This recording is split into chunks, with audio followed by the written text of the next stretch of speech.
This is Jose Merino, Editor-in-Chief of the Neurology family of journals.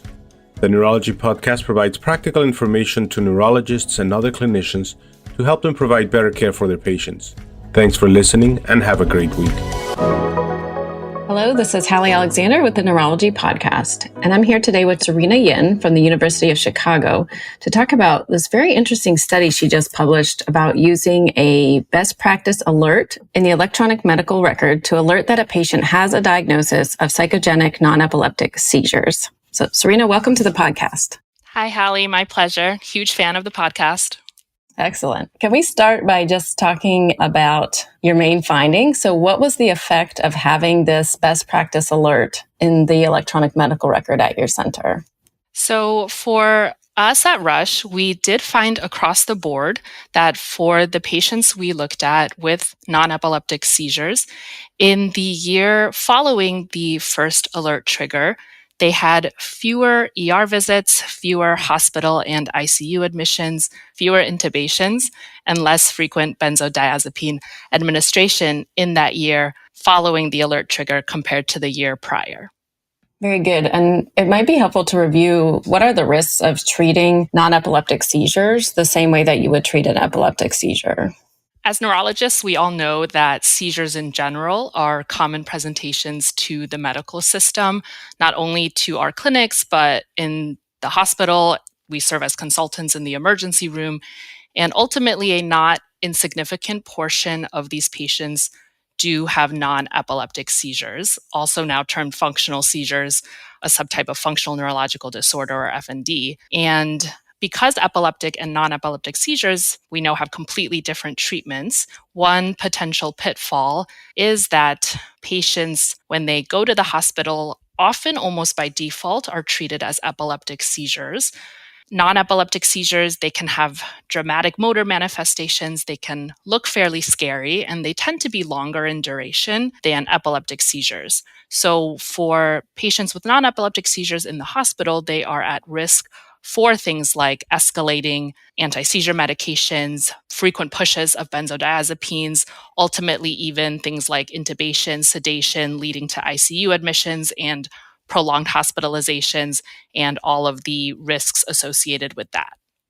Now, I'll say when I first started reading about this paper and this alert, I thought it was a great idea, but simultaneously had several concerns. For example, to be fair, and you can tell us more about what the alert contains, but it doesn't tell the providers what to do. It just provides information, but it still can influence the behavior of the providers. So my concern was that it could cause delays in treatment of epileptic seizure, or potentially the diagnosis of non-epileptic seizures could be inaccurate, or the patient could have both. So can you talk a little bit about all that? I think this is probably the most common concern or question raised, and it's a very important one. To give a little bit of background on the alert itself, it really came out as a collaboration amongst neurology, psychiatry, nursing teams, all of whom serve as really the first line providers for these patients in the hospital. And a problem that was identified was that there seemed to be a lack of clear protocol when it came to patients with non-epileptic seizures, both with regard to safety and also quality concerns. Really, how should we care for these patients? And Adriana Bermeo, who is another author on the paper, was heavily involved in its initial creation. And at its core, it was meant to be served as a safety and communication tool for care teams across the hospital. I think in the larger context of these patients with non-epileptic seizures, we do find some hesitancy, especially in higher acuity settings like the emergency room, where perhaps regardless of clinical suspicion, there is some reluctance to call a particular event or call a particular seizure non-epileptic, and a reluctance to do things like defer admission or defer repeat diagnostic testing. So that was really the origin of the best practice alert. The goal was to inform the provider of the pre-established diagnosis and to kind of serve as an educational tool. In that way, I think it kind of prompts and empowers the provider almost to consider whether an acute presentation may be consistent with a non-epileptic seizure.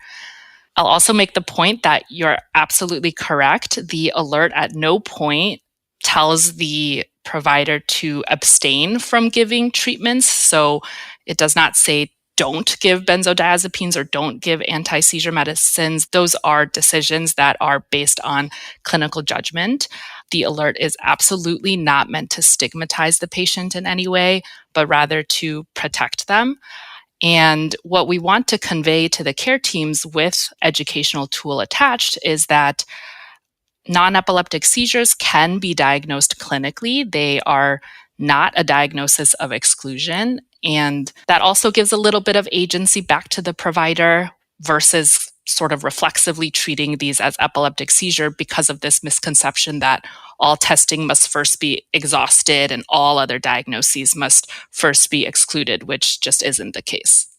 Okay, yeah, thanks for explaining that. So if you don't mind, can you tell us a little bit more about what the alert actually looks like and when it would pop up in the EMR? The alert pops up anytime that a provider on the inpatient side opens that particular patient's chart for the first time.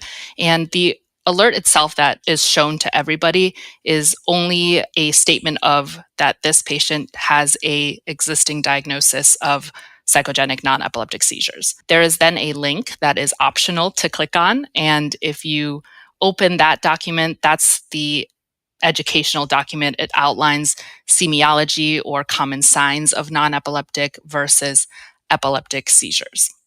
Like we mentioned briefly, some patients have non-epileptic seizures and also have epileptic seizures. So how did the outcomes differ for patients who had non-epileptic seizures and epileptic seizures? Yes, so about 37% of the patients we looked at in our study did have both non-epileptic and epileptic seizures.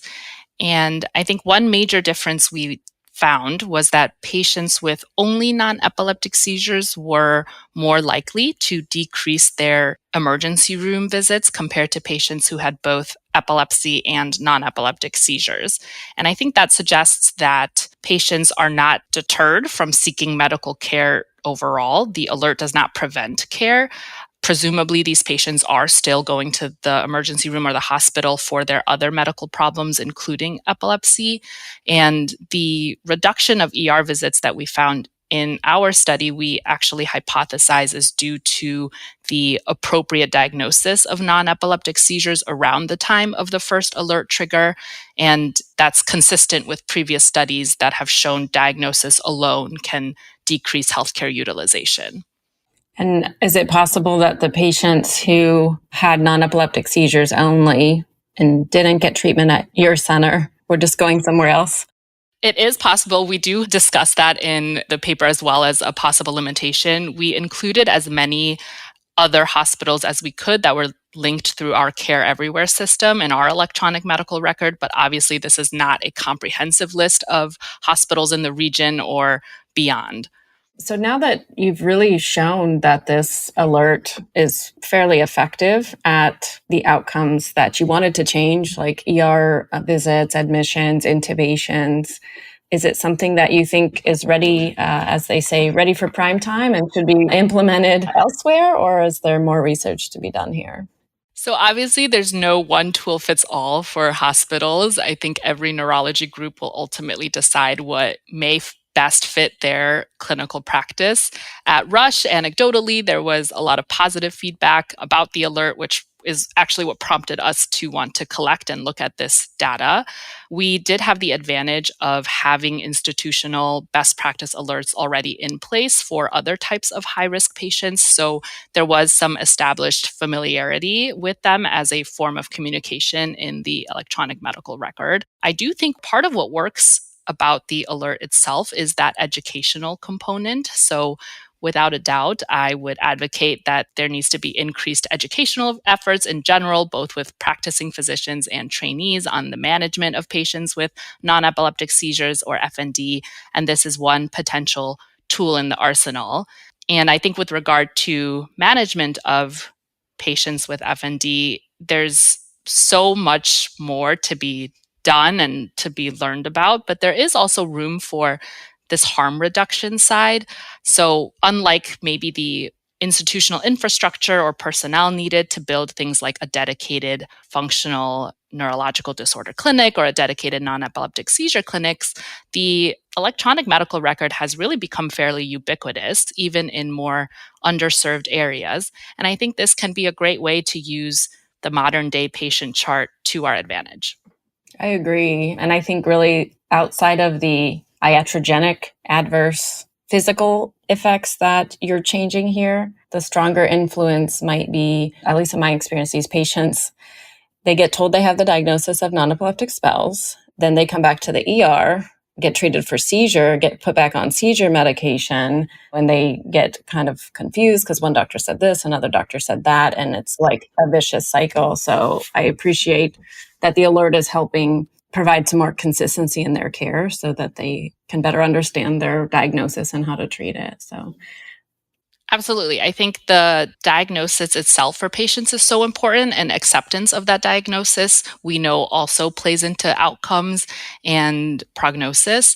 So to do away with some of the haze surrounding an appropriate diagnosis is so valuable. Excellent. Well, thanks again for being on the podcast today, Serena. Absolutely lovely chatting. Thank you for having me. And for more details, find the article, which is titled Use of an Electronic Medical Record Alert to Prevent Iatrogenic Interventions in Patients with Psychogenic Non-Epileptic Seizures, which is in the April issue of Neurology Clinical Practice and can be found also online at neurology.org. This is Stacey Clardy, your podcast editor. If you've enjoyed the podcast, please take a few moments to subscribe, rate, and review the Neurology Podcast through Apple Podcasts, Google Podcasts, Spotify, or wherever you listen. And remember, you can always head to neurology.org/podcast for our full list of past episodes. Or you can also search by keyword in your podcast app for any neurology-specific topics you want to learn about.